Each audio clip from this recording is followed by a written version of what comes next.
Hi, this is Fred. Brenda's going to make some of her famous stuffed bell peppers.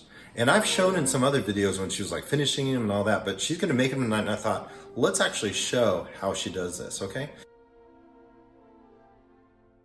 So she's got some green bell peppers. She picked some out that are basically, that can sit flat like that. We got ground beef, got tomato slices in a can, and then we have rice. We just do the microwave rice. Worcestershire sauce, and then we have cheese, cheddar cheese. So that is the ingredients, and we will get started. All right, so Brenda has just gotten a big old pot. And it looks like it's getting right to about there, so it's pretty filled up. We actually have another pot going here just in case, because we're doing like 8 or 9 bell peppers all at once. She's now washing the bell peppers.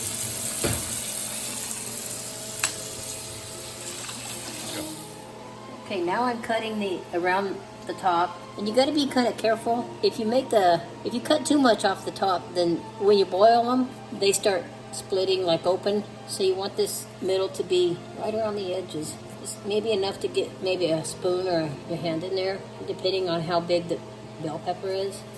Let's see. And that comes out. And then I like to run water in them because it cleans the seeds out better. And I take my fingers, you pull all the inside out, all the little seeds. You clean that good, and then you just set it there, and you do all your bell peppers that way. Let's cook up the meat. All right, so let's take it. Wham! Look at that.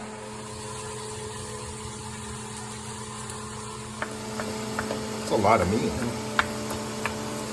Microwave rice. What you do is you just make a little tear on the top, put it for 90 seconds in the microwave on high, and then it's done. Now I like to add a little pepper. I do a little salt. I like to chop up the meat in little pieces.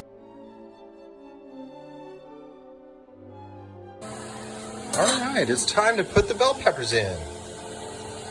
I always use like a little spoon because you want them to sink a little bit. Push them down.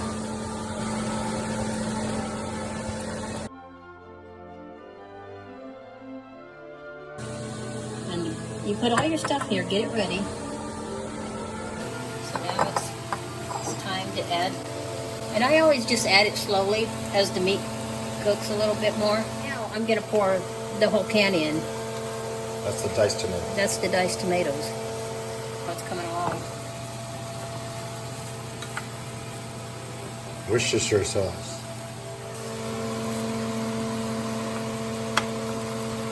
All right, so now we're going to...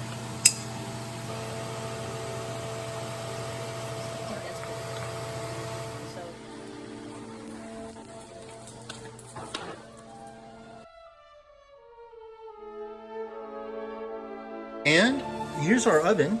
So what we're gonna do is, this is just meant to kind of like bake them, not really like super cook them, but just cook them a little bit. So what we're gonna do is, I'm just hit the convection oven, hit 350, and start warming that baby up.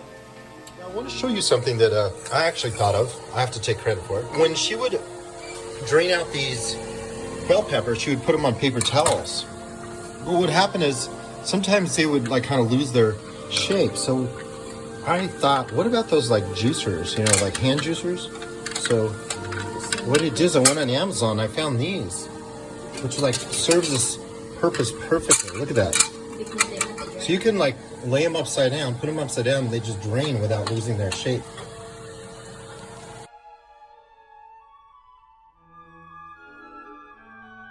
What are you feeling for? I'm checking to see how soft they are. You don't want them too soft or they'll rip, and you don't want them still too hard. They're just about done, because I don't want them too soft, like you said, because if they're too soft, then they start tearing all up. But keep in mind, though, you got to bake them after you put the cheese and stuff, so they're still going to cook as you have them in the oven. She's putting a little bit more tomatoes. So how many of those cans have you used? I've used 2.5. 2.5 of those big diced, and then how many of the tomato sauce? I just used a little bit just Like to a give half? it a half, just Okay. to give it another tomato sauce. So 2.5 Taste. diced and 1.5. But again, that's for the size of the meat that we made, and we're making eight of these bell peppers, stuffed bell peppers. And you can always have leftover meat because it's good by itself too.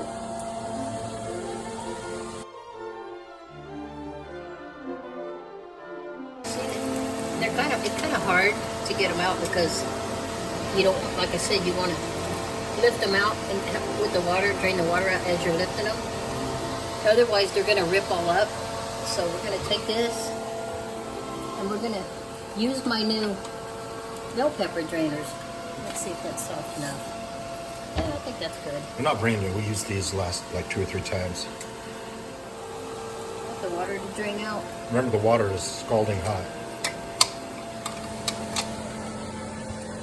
Brenna's checking the last 3 that we were doing, and they are good to go. So there they are. So 1, 2, 3, 4, 5, 6, 7, 8. I'm going to let these drain a little longer, these 3. I'm gonna sneak some cheese. Don't tell anybody. Brenda is about to stuff them. Okay, so you want to put a little salt in the bottom. Now we're going to you put the meat halfways, and then you want to put a little cheese inside. Okay, now you go back here and you put a little more on top of the cheese. So I put the meat first and then cheese, then now some more meat on the top. I'm going to put a little more cheese. Just give them a little more cheese on them. Okay, and so that one's ready to go. It's ready to be baked for a little bit.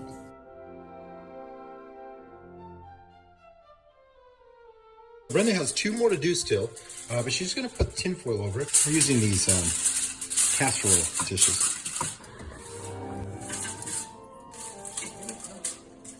Wow.